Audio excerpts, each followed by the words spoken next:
Hello good morning everyone. स्वागत है आप सभी का आज की क्लास में।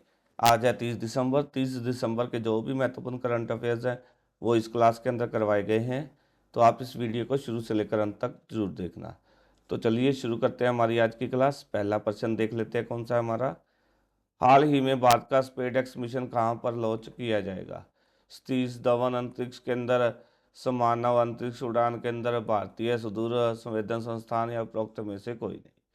बताओ जी, भारत का स्पेसएक्स मिशन कहाँ से लॉन्च किया जाएगा। ये किया जाएगा, ऑप्शन वन हमारा सही है, सतीश धवन अंतरिक्ष केंद्र से। कब लॉन्च किया जाना है इसको? 30 दिसंबर 2024 को रात्रि करीब 9 बजे। ठीक है जी, इसको लॉन्च किया जाना है 9:58 पर। सही आंसर है जो हमारा 9:58 पर लॉन्च किया जाएगा। ये सतीश धवन अंतरिक्ष केंद्र है कहाँ पर? ये कहाँ पर है सतीश? ये हरिकोटा में, श्री हरिकोटा के अंदर है। श्री हरिकोटा के अंदर सतीश धवन अंतरिक्ष केंद्र के अंदर भारतीय समय अनुसार 30 दिसंबर 2024 को रात्रि 9:58 पर क्या है, भारत का स्पेडेक्स मिशन लॉन्च किया जाएगा। जो इसरो है, इसरो ने क्या कहा? इसरो के मुताबिक इसे रॉकेट है किसके जरिए लॉन्च किया जाएगा? इसे रॉकेट है जो PSLV, ठीक है जी, PSLV-C60 है, ठीक है जी, इसके जरिए लॉन्च किया जाएगा। इस मिशन का उद्देश्य की बात करें तो इस मिशन का उद्देश्य है सफल डॉक किए गए अंतरिक्ष यान में ऊर्जा के हस्तांतरण को मान्य करना और अनकोडिंग के बाद पेलोड का संचालन है।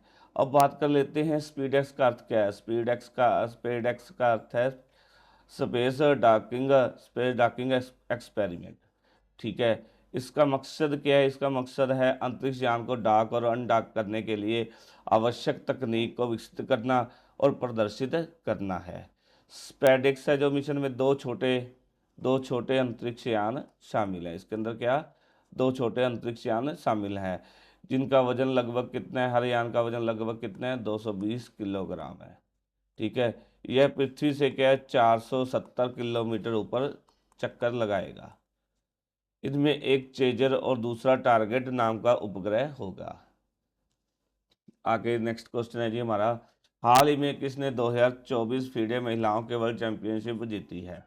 देव प्रसाद को, नेहरू, हम्पी, ली तिंगजी या उपरोक्त में से कोई नहीं। किसने की है 2024 फीडे महिलाओं के वर्ल्ड चैंपियनशिप? किसने जीती है? ये जीती है कोनेरू हम्पी ने।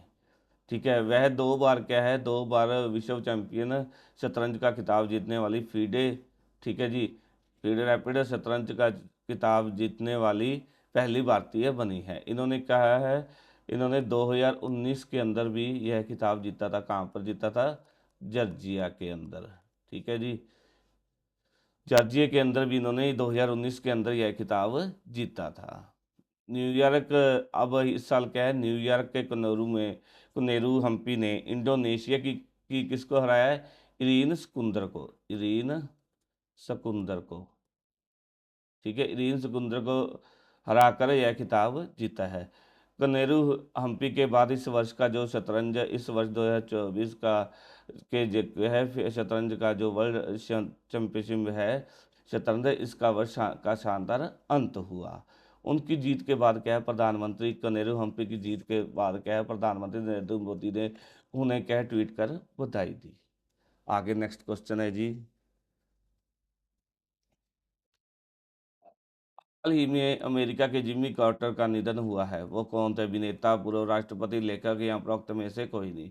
यह जिम्मी कार्टर, जिनका हाल ही में क्या है, हाल ही में 100 वर्ष की आयु में, लगभग 100 वर्ष की आयु के अंदर निधन हो गया है। ठीक है जी, ये है क्या है, ये कौन थे? ये थे अमेरिका के पूर्व राष्ट्रपति। ठीक है, 39वें राष्ट्रपति थे ये अमेरिका के। इन्होंने क्या है, 4 ईयर, 4 साल तक 1977 से लेकर 1981 तक क्या है, राष्ट्रपति के तौर पर काम करने का इनको मौका मिला था। हाल ही में खबरों के मुताबिक क्या है, इनका इनका जो निधन है जॉर्जिया स्थित घर के अंदर हुआ। एक राष्ट्रपति के तौर पर इन्होंने क्या है, काफ़ी प्रशंसा मिली मिली है। उन्हें साल 2002 के अंदर नोबेल पुरस्कार से भी सम्मानित किया गया था। नोबेल शांति पुरस्कार से सम्मानित किया गया था। 2020 में क्या है, इन्होंने एक अपनी किताब पुस्तक प्रकाशित की थी, व्हाइट हाउस डायरी। को क्या था उसका नाम? व्हाइट हाउस डायरी था। ठीक है, कब? साल 2020 के अंदर इन्होंने इस पुस्तक के अंदर अपने राष्ट्रपति कार्यकाल का जिक्र किया था, और उन्होंने राजनीतिक व्यवस्था के साथ संघर्ष को भी प्रकाशित किया गया था इस पुस्तक के अंदर। कौन सी में? व्हाइट हाउस डायरी के अंदर। आगे नेक्स्ट क्वेश्चन देख लेते हैं, कौन सा है जी। हाल ही में किस राज्य सरकार ने भाषा संबंधी बाधाओं को दूर करने के लिए सवर प्लेटफॉर्म लॉन्च किया? हरियाणा, पंजाब, गुजरात या उपरोक्त में से कोई नहीं। राइट आंसर कौन सा आएगा? ऑप्शन 3 राइट आंसर है, गुजरात। गुजरात के जो मुख्यमंत्री हैं भूपेंद्र पटेल, ठीक है जी, भूपेंद्र पटेल, इन्होंने क्या है, इन्होंने एक सवर, ठीक है जी, सवर क्या है, सवर जो है प्लेटफॉर्म लॉन्च किया है। सवर क्या है? भाषण और लिखित विश्लेषण संस्थान। ठीक है, मंच नामक एक नई नागरिक केंद्रित पहल शुरू की है।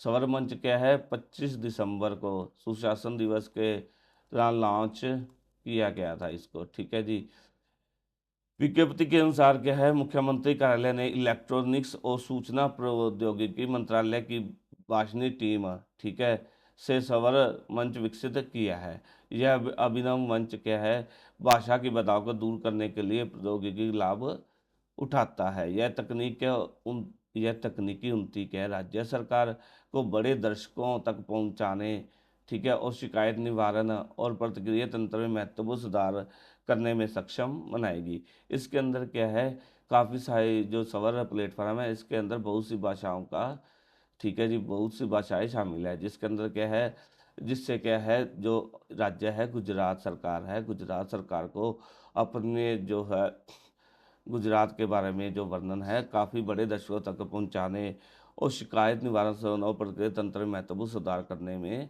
सक्षम होगा यह सवर प्लेटफॉर्म है। जो आगे क्वेश्चन देख लेते हैं जी, कौन सा है हमारा? आगे है, हाल ही में 18वां एलिफेंट एंड टूरिज्म फेस्टिवल कहाँ पर बनाया जा रहा है? एलिफेंट एंड टूरिज्म, बताओ जी कहाँ पर बनाया जा रहा है यह फेस्टिवल? बांग्लादेश के अंदर, भारत के अंदर, नेपाल के अंदर, या उपरोक्त में से कोई नहीं। ये बनाया जा रहा है नेपाल के अंदर। ठीक है, नेपाल के कहाँ पर? चितवन के सरोहा में, चितवन के सरोहा के अंदर। ठीक है जी, यह जो है 5 दिवसीय है, 5 डेज तक का। ठीक है जी, 18वां है यह, 18वां। ठीक है जी, एलिफेंट एंड टूरिज्म फेस्टिवल आयोजित किया जा रहा है।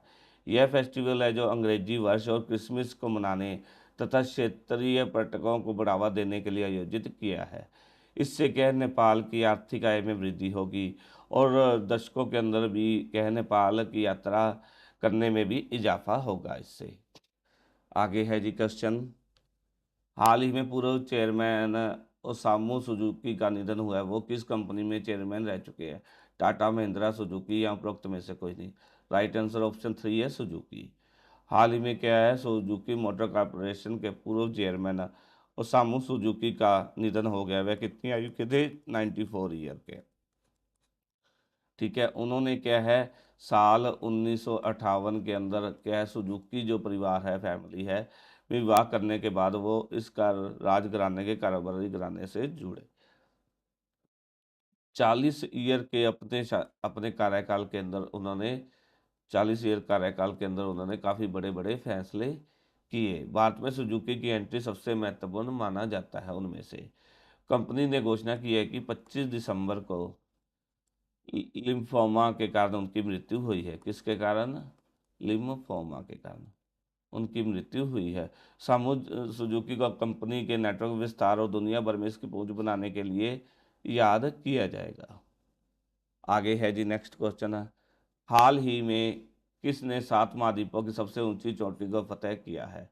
अमर ज्योति, सौम्य, काम्य, कार्तिकेयन या उपरोक्त में से कोई नहीं। राइट आंसर आएगा काम्य कार्तिकेयन, जो 17 वर्ष की, कितने वर्ष की है? 17 ईयर की है। ठीक है, काम्य कार्तिकेयन ने इतिहास रचते हुए दुनिया की सबसे कम उम्र, यह सबसे कम उम्र की है।